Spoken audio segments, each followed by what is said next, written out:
Bienvenue sur la chaîne YouTube du Cercle démocratique de Lausanne. Je suis heureux de vous inviter à un voyage dans l'histoire de la Suisse. C'est l'occasion d'un survol, d'une synthèse bien sûr.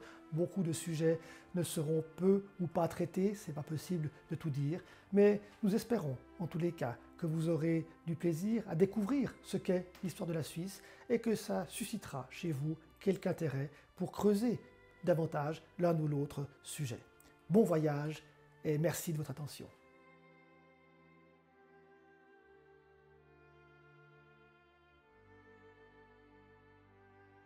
La Suisse radicale a donc vaincu en 1847.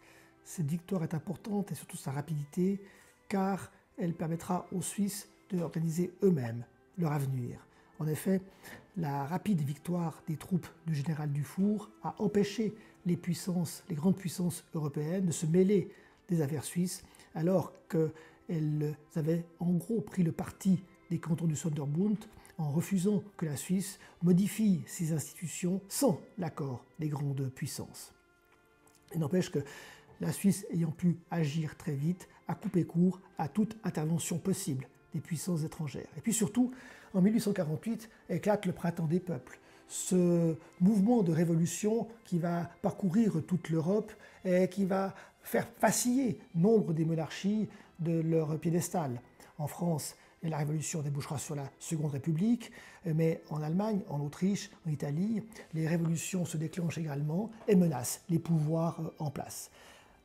En Autriche en particulier, mais ailleurs aussi, les troupes traditionnalistes, si je puis dire, vont finir par reprendre le contrôle de la situation, mais vont également mettre sur la route de l'exil un grand nombre de réfugiés qui vont de nouveau trouver refuge en Suisse, également en France, après le coup d'État du 2 décembre 1851.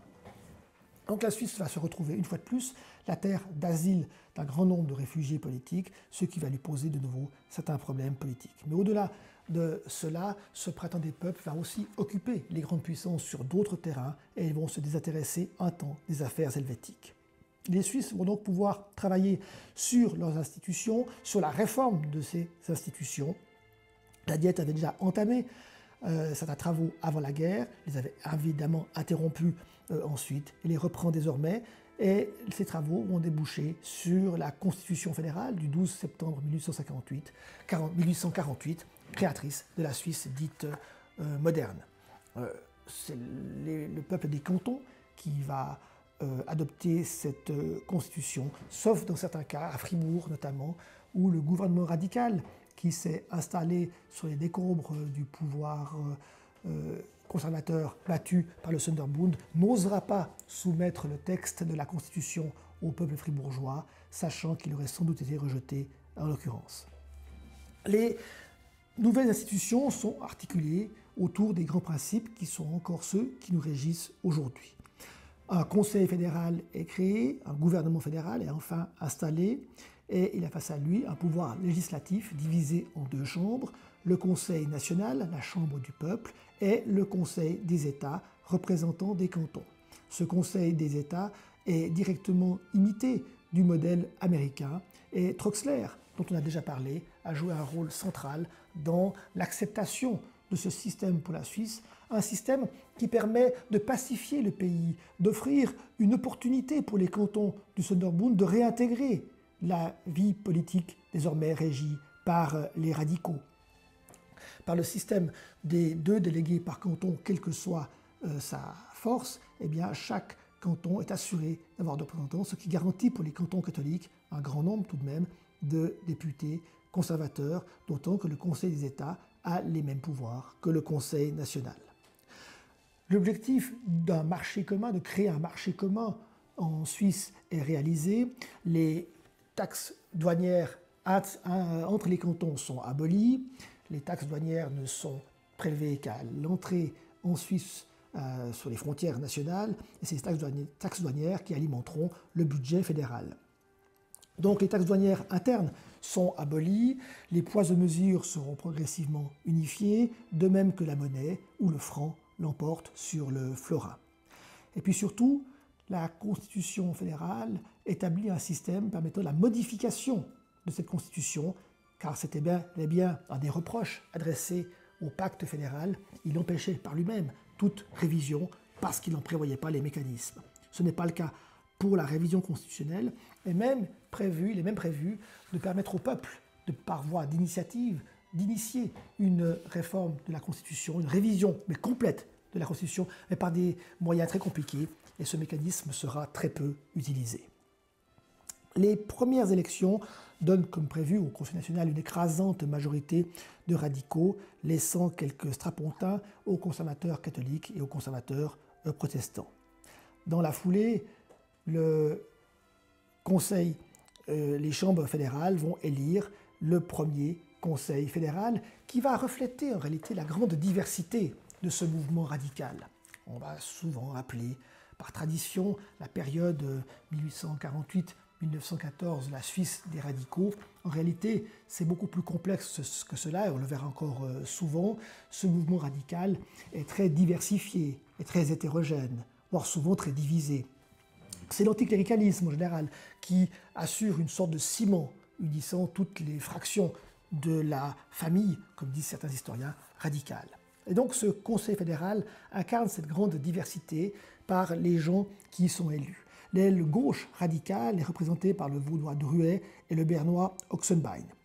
Les autres représentent plutôt un radicalisme très modéré, comme Jonas Führer, le zurichois, voire l'héritage libéral de la pensée radicale, avec l'Argovien Frey et Rosé, le Saint-Gallois Neef, le Tessinois Franchini et surtout le Solerois Munsinger, réellement issu de la mouvance libérale et qui n'avait pas vraiment franchi le pas d'un radicalisme plus agressif.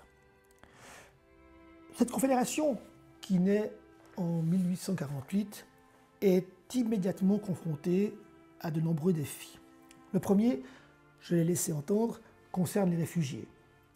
La Suisse, terre d'asile, la Suisse accueille de nombreux réfugiés et c'est évidemment soumise aux pressions, une fois de plus aux pressions des grandes puissances qui souhaitent que la Suisse ne joue pas ce rôle, qu'elle expulse immédiatement les réfugiés dont elle lui donnerait les noms. Mais tous les radicaux ne partagent pas une vision aussi abrupte et une aile gauche radicale va déjà émerger dans certains cantons, dont le canton de Vaud, mais pas seulement, qui demande au contraire que les radicaux se montrent d'ardents soutiens des grands mouvements révolutionnaires en train de parcourir l'Europe dans cette période qu'on appelle le printemps des peuples. Ils ne veulent admettre que la Suisse courbe l'échine devant les grandes puissances, que la Suisse obéisse, s'aplatisse comme l'a eu fait la Suisse d'avant 1848, accepte les dictates des grandes puissances et qu'elle renvoie ses héros de la liberté. Alors, comme ce sera souvent le cas en Suisse, dans des circonstances pareilles, le Conseil fédéral va louvoyer, va sinuer, va donner des gages aux uns et aux autres, va se montrer généreuse, va fermer les yeux sur un grand nombre de réfugiés que l'on sait être en Suisse, mais que l'on poursuit très mollement. Et en même temps, elle offre des garanties aux grandes puissances en leur promettant qu'elle fait tout son possible pour poursuivre ces personnages apparemment si dangereux pour les pouvoirs en place. Deuxième grand chantier qui attend cette nouvelle confédération est le chantier ferroviaire. Par son fédéralisme exclusif qui régnait jusqu'en 1830, la Suisse a pris un sérieux retard en la matière. La Belgique, la France, l'espace germanique, la Grande-Bretagne bien sûr, sont déjà couvertes d'un maillage ferroviaire très dense. La Suisse, quasiment rien, à quelques kilomètres entre Zurich et Baden, et puis entre Bâle et Saint-Louis, c'est tout.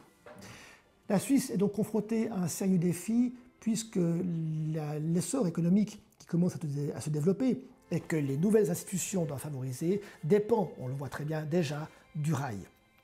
Alors comment faire? Deux idées, deux visions du futur chantier ferroviaire suisse se font face. D'un côté, il y a ceux qui estiment que la construction du réseau ferroviaire suisse doit être confiée au secteur privé. C'est Alfred Escher, le Zurichois, proche de Jonas Führer, qui était entré au Conseil d'État et qui est un homme d'affaires notable, qui a fondé une compagnie ferroviaire dans la région zurichoise et qui a qui représente les milieux industriels et financiers au Conseil national, et il est suivi par un grand nombre d'industriels et d'hommes d'affaires rentrés en politique à ses côtés et qui souhaitent modeler les institutions fédérales au service aussi de la grande économie et au service de ce fait de la Confédération. Escher estime que seul le secteur privé peut drainer les fonds gigantesques que nécessite la construction du réseau ferroviaire suisse. Face à lui, une vision totalement opposée, derrière le Bernois Jacob Stempfli, un radical ultra qui a mené des réformes à certains égards socialisantes dans son canton depuis 1846, qui estime au contraire que laisser le rail au secteur privé, c'est favoriser une concurrence entre lignes qui serait fatale. On sait que le chantier ferroviaire nécessitera certes de grands montants, mais qui ne sera sans doute jamais rentable, ce qui se confirmera d'ailleurs par la suite. Donc il s'agit de coordonner au mieux la création de ce réseau ferroviaire et donc d'en confier la direction et la réalisation au secteur public, à l'État fédéral. C'est les idées de Escher qui vont l'emporter par le biais d'une alliance typique aussi de la politique suisse jusqu'à aujourd'hui, une alliance d'ailleurs un peu contre nature, mais qui sera très efficace. Et la politique suisse va toujours s'organiser autour de ces reconfigurations d'alliances au fil des dossiers. En l'occurrence, les libéraux manchestériens, comme on les appelait à l'époque de Escher, s'allient avec les radicaux de Suisse romande. Des radicaux qui sont plutôt étatistes dans leur vision du monde, dans leur philosophie de l'État, dans leur philosophie politique, mais qui redoutent tout ce qui vient de la Berne fédérale, Berne ayant été choisie comme capitale de l'État fédéral. Donc, contre une centralisation qu'ils redoutent par principe, ils vont s'allier avec les milieux industriels de Escher et vont imposer leur ligne en l'occurrence. Mais sur la base d'un compromis, autre caractéristique désormais classique de la politique suisse, dans ce sens que le secteur privé crée des compagnies, gère le rail, gère la construction, mais sur la base de concessions délivrées par les autorités cantonales. Et dès lors, la construction du rail helvétique va prendre son envol et la Suisse très rapidement va rattraper puis dépasser les autres pays européens. Deuxième affaire, l'université fédérale. Et là aussi, une de ces caractéristiques de l'histoire politique suisse qui apparaît désormais, sont la possibilité de renversement d'alliances, des alliances toujours en reconfiguration de nouveau qui évoluent au gré des dossiers. En l'occurrence, c'est de nouveau Alfred Escher, l'homme du rail, l'homme qui va fonder le Crédit Suisse, l'homme qui va fonder des compagnies d'assurance.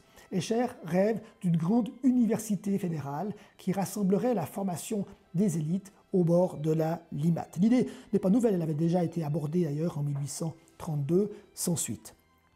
Escher se heurte alors de nouveau à la résistance des cantons qui ne souhaitent pas voir leurs propres jeunes élites émigrer à Zurich et surtout y rester. Les cantons souhaitent garder les uns leur université, Berne, Bâle, les autres leur académie. Il est exclu de tout rassembler à Zurich.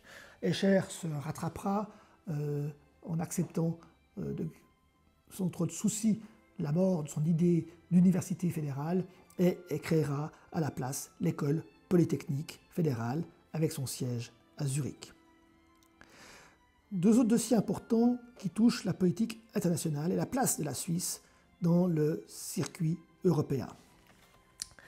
D'abord, l'affaire de Neuchâtel, qui aurait pu devenir une menace pour la survie de la Suisse, mais qui servira au contraire à renforcer, une fois de plus, ces guerres paradoxales dont la Suisse est spécialisée, qui renforcera l'unité du pays. Le canton de Neuchâtel est un cas particulier. Jusqu'en 1848, certes, il est canton suisse depuis 1815, mais il a gardé son statut de principauté, propriété du roi de Prusse. Ce statut est aboli en 1848, où Neuchâtel devient dès lors un canton normal, à l'instar des autres. Mais les milieux conservateurs, proches de la Prusse, sont encore puissants dans l'ancienne principauté et préparent un coup d'État en 1857. Ce coup d'État est déjoué et les promoteurs de cette opération sont mis en prison par les autorités radicales. Le roi de Prusse s'inquiète toutefois du sort réservé aux prisonniers et menace la Suisse au cas où ses exigences ne seraient pas remplies. les troupes du roi de Prusse avancent, la Suisse mobilise à nouveau sous la conduite de Guillaume-Henri Dufour pour défendre le Rhin. Et cette opération qui va s'arrêter grâce notamment d'une part par la fermeté des Suisses qui ont montré qu'ils se défendraient quoi qu'il en coûte, mais aussi avec l'appui de Napoléon III. Les Suisses vont donc arrêter, stopper les ambitions prussiennes. Mais au-delà de cette opération purement militaire et diplomatique, la Suisse va se réunifier autour de la défense du Rhin. Les vaincus et les vainqueurs du Sonderbund, de la guerre du Sonderbund, vont se réunir sous la bannière fédérale, prêts à combattre ensemble au cas où le roi de Prusse aurait donné suite à ses projets d'invasion. Donc cette question de Neuchâtel va permettre aux différents protagonistes de se réunir autour de la question fédérale, autour de la bannière fédérale. Dernier élément de politique internationale, la question de Savoie. Le statut de la Savoie était resté encore incertain en 1814, après le congrès de Vienne. Le nord de la Savoie avait été neutralisé, mais son destin futur était encore incertain. Or, des radicaux, notamment autour de Stempfli, estiment que cette région doit être rattachée à la suite, surtout que la France aille à opérer des mouvements de troupes, ce qui est contraire au traité de Vienne et des traités ultérieurs. Plusieurs radicaux vont s'enthousiasmer pour cette question-là, vont réclamer le rattachement de la Savoie, vont même l'exiger, quoique certains hésitent parce que ça signifierait un nouveau canton catholique en Suisse. Mais là aussi, l'opération s'arrêtera. Napoléon III a promis cette région au royaume de Piémont, s'est arrangé pour obtenir cette région du royaume de Piémont-Sardaigne en échange de son soutien pour l'unité italienne, et l'affaire en restera là après une piteuse opération militaire qui s'arrêtera dans les estaminets d'Évian.